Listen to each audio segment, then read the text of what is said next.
سلام، اخبار امروز 1 ایون و نخستین روزی تابستان را از استودیوی رادیو آزادی از پراگ تقدیم میکنیم. در ابتدا سرخط چندی از خبر و گزارش‌های برنامه. در تاجیکستان روزی بین المللی کودکان را تجلیل کردند و از مشکلاتشان هم یادآور شدند. در تاجیکستان تمرین آنتی ترور 2017 با پرتاب موشک اسکندر و با محو گروه‌های شرطی تروریستی به پایان رسید.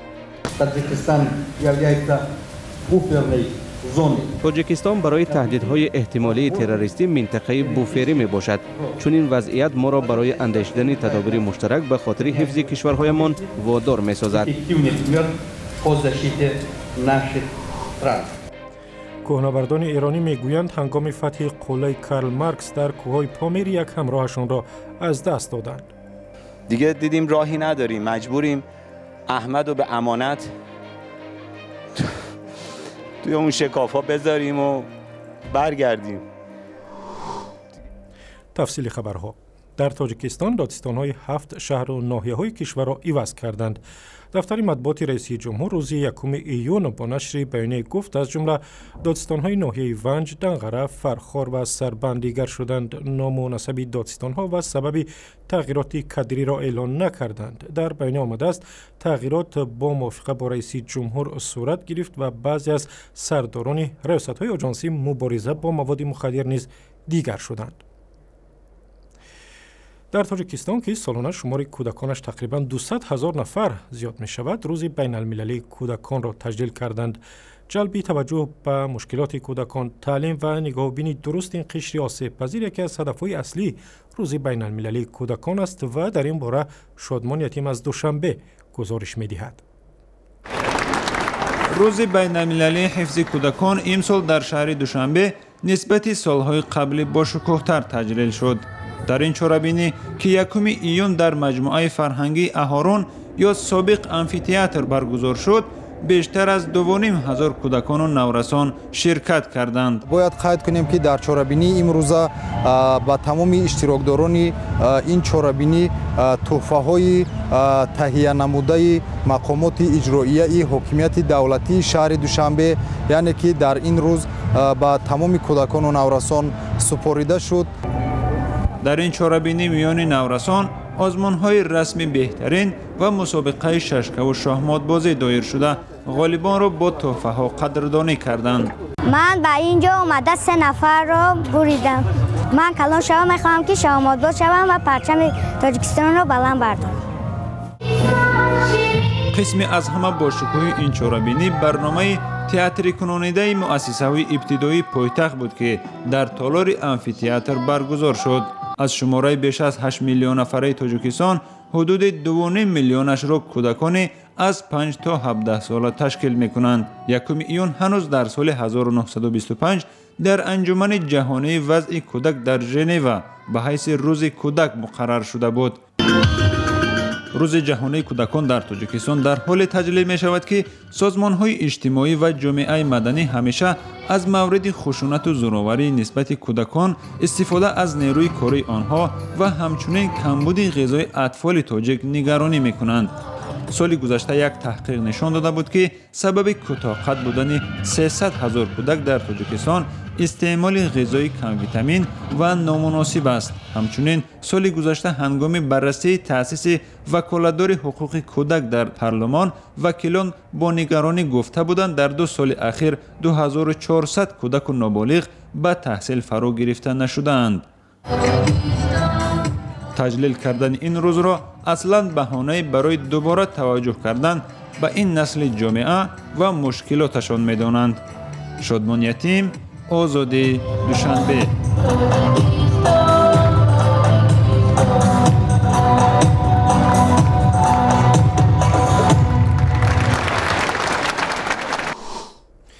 در تاجیکستان رزمایش ضد تروریستی نیروهای کشورهای مشترک المنافع به پایان رسید و در این مشق‌های نظامی روسیه موشک اسکندر یکی از موشک‌های پیشرفته خود را آزمایش کرد. از این پیشتر در دوشنبه نیروهای مخصوص تاجیکستان شیوه آزاد کردن تلویزیون از دست تروریستان شرطی را تمرین کردند و در این باره شعلای گلخواجه گزارش می‌دهد. طبق روایت تمرین 5 تروریست نخست دربان و سپس 2 محافظ تلویزیون تاجیکستان را از بین برده کارمندان تلویزیون را گروگان میگیرند. هدف گروه مسلح پخش زنده پیام و طلباتشان در تمام شبکه‌های دولتی است. قسمت اول موضوع گروهی مربوط به گروگانگیری است که هدفش طریق وسایط اخباری آمد تاثیر به جوانان و برهم زدن فعالیت دولت می باشد. بخش دوم انجام عملیات نظامی در مقابل گروه‌های تروریستی است که از افغانستان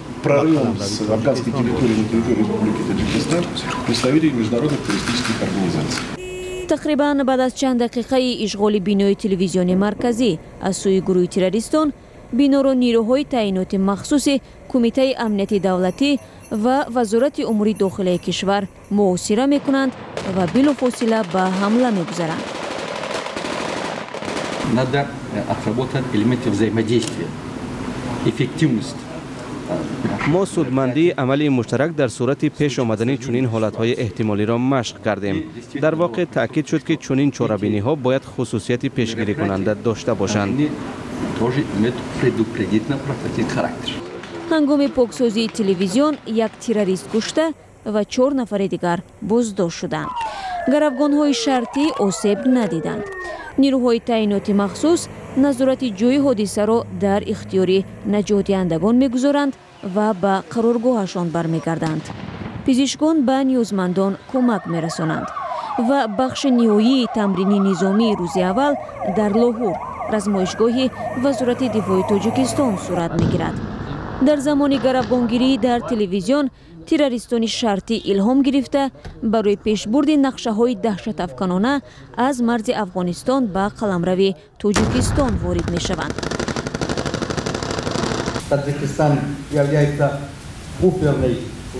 تاجیکستان برای تهدیدهای احتمالی تروریستی منطقه بوفری می باشد. چون این وضعیت ما را برای اندیشیدن تدابیر مشترک به خاطر حفظ کشورهایمان وادار می سازد.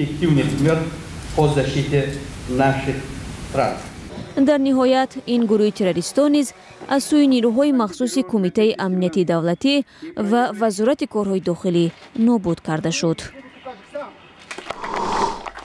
و واقعا در آن طرف مرز در افغانستان با گذشت 1 روز از حمله مرگبار در کابل تاجران و ساکنان پایتخت افغانستان به پاکاری محل بمبگذاری شروع کردند. ساکنان کابل میگویند دیگر از ناامنی زیاد خسته شدند و از آینده خویش نگرانند. چی حال است برای خدا؟ 1 روز باشد، 2 روز باشد، 10 روز باشد، 1 سال باشد تا که خانه خراب باشید مردم تباه کرد. مردم در بدر خاک به سر کرد. مردم صبح میبره از خاطر 1 لقمه نان بیگاه مرده شده خانه میبره. صبح که خانه بریم نمیفهم که شام خانه میریم یا نمیریم. نگرانی خانه یک طرف، نگرانی نامنی دیگر طرف. مقامات افغانستان گفتند در نتیجه بمبگذاری روز 31 می در مرکز کابل کمش 90 نفر کشته شدند و صدها تن دیگر جراحت برداشتند. به گفته مقامات حمله‌وران بمب قوی را در داخل ماشین گذاشتند که فاضلاب میکشد. کسی مسئولیت این بمبگذاری را که بسیار از قربانیانش مردم آسایشته بود بر دوش نگرفته است. و از آغاز ماه رمضان تقریبا 1 هفته گذشت و ساکنان تاجیکستان که اکثرا روزه میگیرند روزهای گرمی را در پیش دارند. امروز حرارت در دوشنبه به 35 درجه رسید و در جنوب هوا از این هم گرمتر بود. همکاران ما در دوشنبه نزد چند روزه‌داری رفتند و هنگام افطار مهمان یکی از آنها هم شدند. روزه را میگیرید. خیلی روزه را گرفتیم. ماه شریف بزرگ باید همه طرفه چی کنیم، نه تنها که همین روزه بگیری یگون چی نخوریم.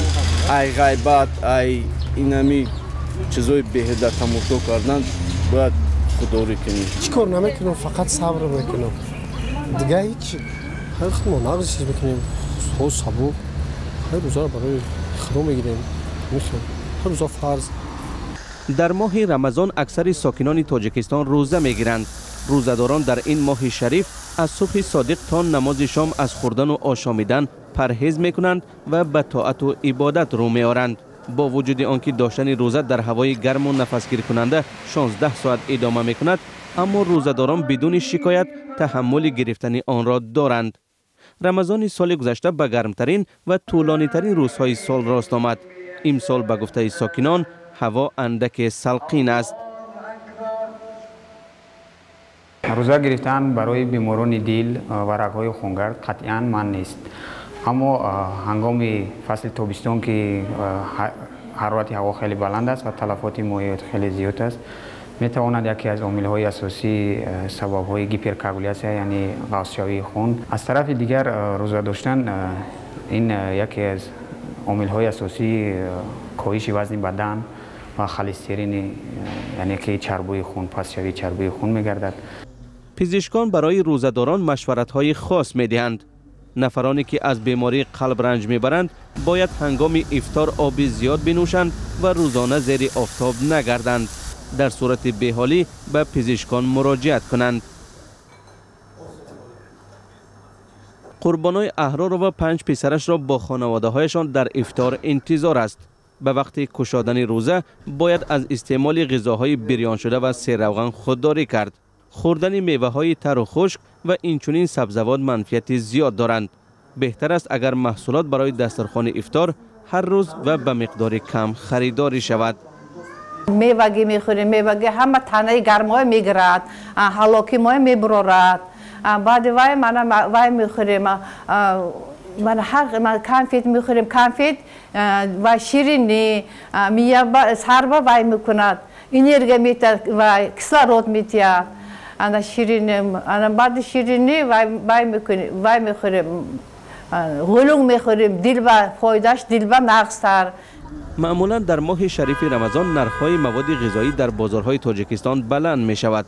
مسئولان حکومت شهر دوشنبه پایتخت تاجیکستان تلاش دارند از بلندروی نرخ جلوگیری کنند. حتی برای تأمین بازارها با محصولات قرار مخصوص صادر شد. طول یک ماه رمضان سوداگران را از پرداخت اجاره پولی در بازار آزاد نمودند. ولی با این وجود قیمت مواد غذایی از 20 تا 30% افزایش یافته است.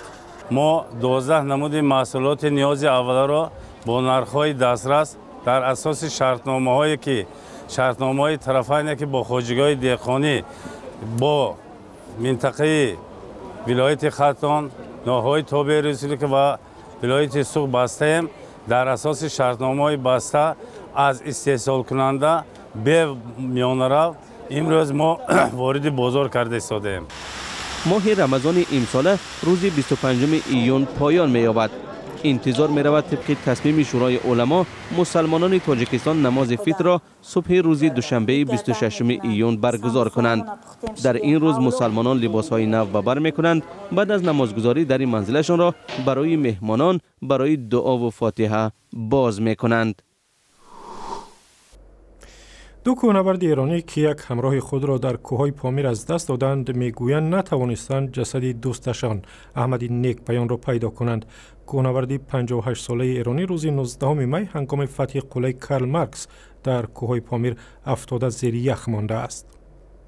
سرپرست تیم حالتهای فوق‌العاده آقای اندلیب هم اومد نگاه کرد و موضوع رو تایید کرد و گفت که پیکر رو دیده و الان شرایط طوریه که نمیتونیم در بیاریم. هوا دیگه مقدار برف هم بیشتر شد، ساعت هولوش 3-4 شده بود دیگه دیدیم راهی نداریم، مجبوریم احمد رو به امانت توی اون شکافا بذاریم و برگردیم دیگه. حالا بتونیم در آینده چه شرایطی پیش بیاد خدا میدونه. همین. و نجات بخشان تاجیک هم گفتند که ممکن است تا 2 ماهی دیگر با آب شدن یخ امکان بیرون کشیدن جسد کوهنورد ایرانی فراهم شود. سالانه صدها کوهنورد برای فتح قلعه‌های پامیر به تاجیکستان می روند و در گذشته هم چندین کوهنوردی خارجی در آنجا افتاده و هلاک شدند و گزارش کامل در این باره در وبسایت رادیو آزادی هست. ویدیوش هم در شبکه آزادی ویدیو در یوتیوب و اخباری از این هم بیشتر در وبسایت آزادی و در صفحه های رادیو آزادی در فیسبوک، در ادنکلاسنیکی و هم توییتر.